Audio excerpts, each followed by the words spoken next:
Hello everyone, welcome to Inside Research Analytics weekly market report. ഈ ഒരാഴ്ചയിലെ market report പ്രകാരം 2025 December 1 മുതൽ 5 വരെയുള്ള മാർക്കറ്റ് റിലേറ്റഡ് ന്യൂസ് ആണ് നമ്മൾ ഇന്നിവിടെ ഡിസ്കസ് ചെയ്യാൻ പോകുന്നത്. ഈ ഒരാഴ്ച ഇന്ത്യൻ സ്റ്റോക്ക് മാർക്കറ്റ് പൊതുവെ ശാന്തമായ ഒരു മുന്നേറ്റമാണ് കാണിച്ചിട്ടുള്ളത്. തുടർന്നുള്ള ദിവസങ്ങളിൽ രൂപയുടെ ദൗർബല്യം, FIIയുടെ വിറ്റഴിക്കൽ, കൂടാതെ RBIയുടെ നയപരമായ തീരുമാനങ്ങൾക്കെതിരെയുള്ള നിക്ഷേപകരുടെ കാത്തിരിപ്പ് മനോഭാവം കാരണം മാർക്കറ്റിൽ സമ്മർദ്ദം ശക്തമായിട്ടുണ്ട്. സെൻസസ്, നിഫ്റ്റി രണ്ടും റെക്കോർഡ് ഹൈയിൽ നിന്ന് അല്പം പിന്മാറിയെങ്കിലും ആഴ്ചയുടെ അവസാനം വലിയ തിരിച്ചുവരവ് കാണിച്ചിട്ടുണ്ട്.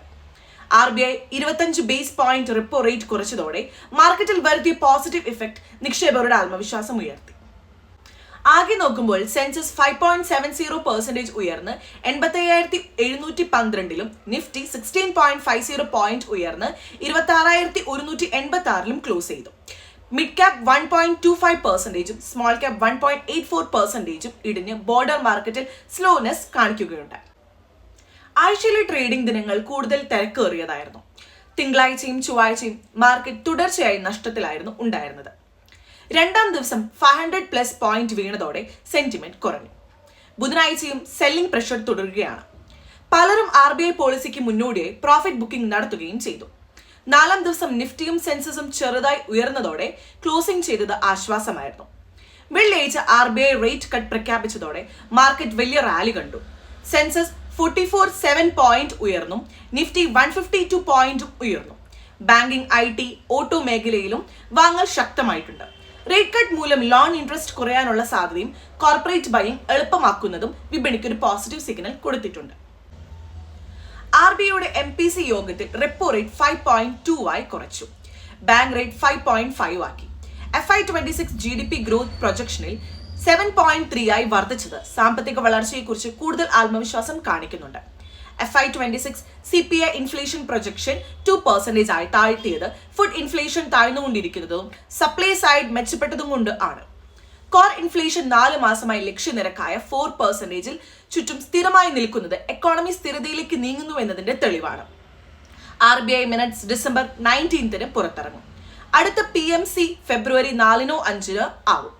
റേറ്റ് കട്ട് കാരണം home loan, car loan, business funding എന്നിവ ഭാവിയിൽ കുറഞ്ഞ പലിശ നിരക്കിൽ ലഭിക്കാനുള്ള സാധ്യത കൂടുതലാണ്. അതുകൊണ്ട് തന്നെ സ്പെൻഡിംഗ് ആൻഡ് ഇൻവെസ്റ്റിംഗ് ആക്ടിവിറ്റിയെ കൂടുതൽ പ്രോത്സാഹിപ്പിക്കും. ഇതോടെ മാർക്കറ്റിന് മുന്നേറ്റവും ഗ്രാജുവൽ പോസിറ്റീവ് ടോണായി തുടരാൻ സാധ്യതയുണ്ടെന്ന് വിദഗ്ധർ പറയുന്നു. ഇന്ത്യയുടെ ഇൻഡസ്ട്രിയൽ ഗ്രോത്ത് പ്രൊഡക്ഷൻ ഒക്ടോബറിൽ 0.4% മാത്രമായിരുന്നു. 14 മാസത്തെ ഏറ്റവും കുറഞ്ഞ നിലയിലേക്ക് ഇത് ഇടിഞ്ഞു.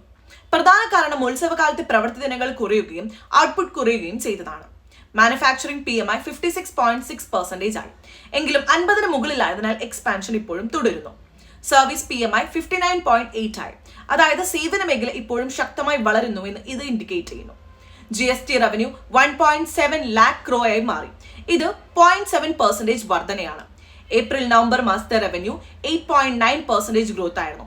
ടാക്സ് കളക്ഷൻ ഹെൽത്ത് നിലനിൽക്കുന്നുവെന്ന് ഇത് ഇൻഡിക്കേറ്റ് ചെയ്യുന്നുണ്ട്. ചൈനയുടെ മാനുഫാക്ചറിംഗ് PMI 49.9 ആയി മാറി.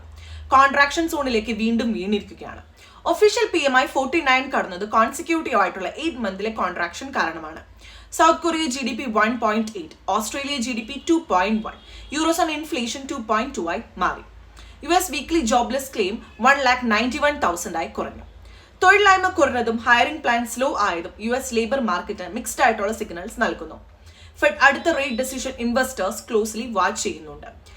മൊത്തത്തിൽ മാർക്കറ്റ് നോക്കുമ്പോൾ ഈ ഒരാഴ്ച മാർക്കറ്റ് സ്ഥിരതയും ഓസിലേഷനും ഒരുമിച്ച് അനുഭവിച്ച ഒരു വീക്കായിരുന്നു.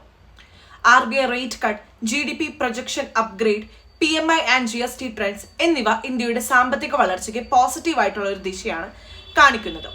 ഗ്ലോബൽ മാർക്കറ്റുകളിൽ അൺസർട്ടനിറ്റി തുടരുന്നുവെങ്കിലും ഇന്ത്യ കമ്പാരിറ്റീവ്ലി പെർഫോമൻസ് ശക്തമാണ്.